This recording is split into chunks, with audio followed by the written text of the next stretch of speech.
Nagbabalik po ang Good Morning Kapatid. Viral nga po online ang DIY na paghahalo ng iba't ibang lotion, serum na epektibo daw bilang instant pampaputi ng kutis. Pero ang tanong mga kapatid, ligtas po ba talaga ang ganitong kombinasyon?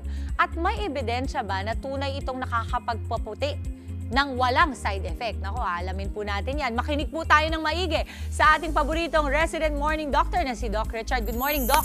Good morning, Mommy Dims! And good morning din po, mga kapatid. Nako, mga kapatid, hindi po dapat basta-basta nag-e-experiment, lalo na kung ipapahid natin ito sa ating balat. At hindi porke viral, safe na.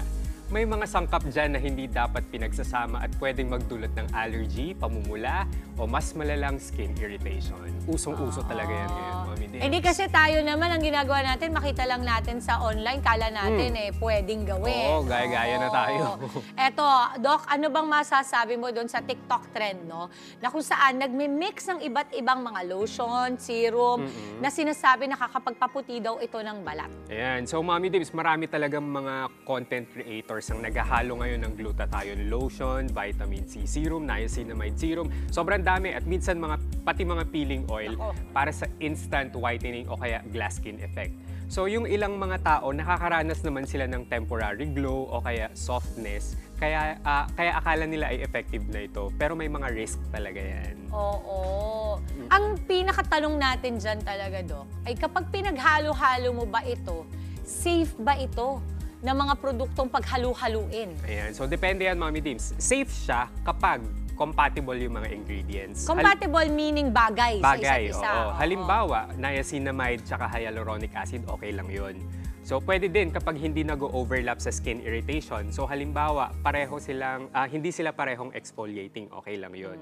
Ngayon, eto na yung totoong tanong. Kailan nga ba hindi nagiging safe ang paghalo ng mga produkto? Unang-una, kapag hindi compatible yung mga active ingredients yan. Kagaya ng vitamin C at saka mga AHA, BHA o kaya salicylic acid yan, hindi pwede.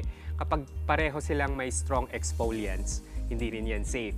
Eto kapag physically na hinahalo yung mga produkto sa palad o kaya doon sa lalagyan, hindi yan safe. Kasi nagbabago yung pH ng produkto. Ano ba talaga yung mga dangers or pagkabahala sa ganito, Doc? Ano-ano yung mga skin issue na pwedeng umusbong dahil ginamit mo yung ganitong halo-halo? Ayan, so yung mga posibleng epekto pag pinaghalo yung iba't ibang produkto, una, masisira yung skin barrier. So ang mangyayari, magkakaroon ng panunuyo, pwedeng may burning sensation o kaya irritation. Pwede din magkaroon ng chemical burns, pwede din ng contact dermatitis, magkakaroon ka din ng breakouts o kaya acne flare-ups. At eto, Mommy Dims, magkakaroon ka ng allergic reaction. Hindi mo kasi alam kung paano magre-react yung balat mo doon. Okay, kanina binanggit mo na, Doc, pero ulitin na lang natin. Ano yung mga ingredients na hindi pwedeng paghalu-haluin? Ayan, so makinig po kayo mga kapatid ha, yung mga hindi pwedeng paghalu-haluin. Vitamin C plus AHA or BHA, kagaya ng glycolic acid o salicylic acid, nakakakos yan ng irritation. So, wag din po paghaluin ng retinol at AHA at BHA. Pareho po kasi silang exfoliant, so nakaka-irritate din. So, retinol at vitamin C, wag paghaluin. At yung mga multiple exfoliants, kagaya ng AHA, BHA, physical scrubs at peeling oils. Delikado po yan. Tingnan mo, akala natin basta yung simpleng ganyan na pinapanood nating video ngayon, okay yan, nakakatakot pala yan. Yes. Doc, ano yung maipapayo mo na safer naman or mas ligtas na alternative pagdating sa pagpapaputi, kung gusto nila magpaputi? Ayan, so kung gusto nyo pong magpaputi, ang mga safer alternatives, introduce nyo po one active at a time. Huwag nyo pong pagsabay-sabayin, lalong-lalo na kung sensitive yung balat ninyo. Pwede po kayong mag-exfoliate pero hindi araw-araw. Eto, napaka-importante at lagi nating sinasabi, palaging mag-sunscreen kapag gumagamit tayo ng mga actives kagaya ng AHA, retinol at saka vitamin C.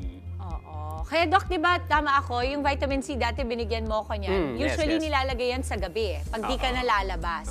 Kasi nga pwedeng makapanunog ng balat pagka naglagay ka. Tama ba? Lalo na kapag pinaghalo. Pwede din siya sa umaga, Mommy Dims. Basta mag-sunscreen lang. At huwag lang paghalu-haluin sa ibang ingredients. Doc, ito naman, yung mga paalala natin sa mga gumagamit ng DIY whitening mixture. Ayan, mga kapatid, hindi po lahat na nakikita natin sa TikTok o social media ay safe.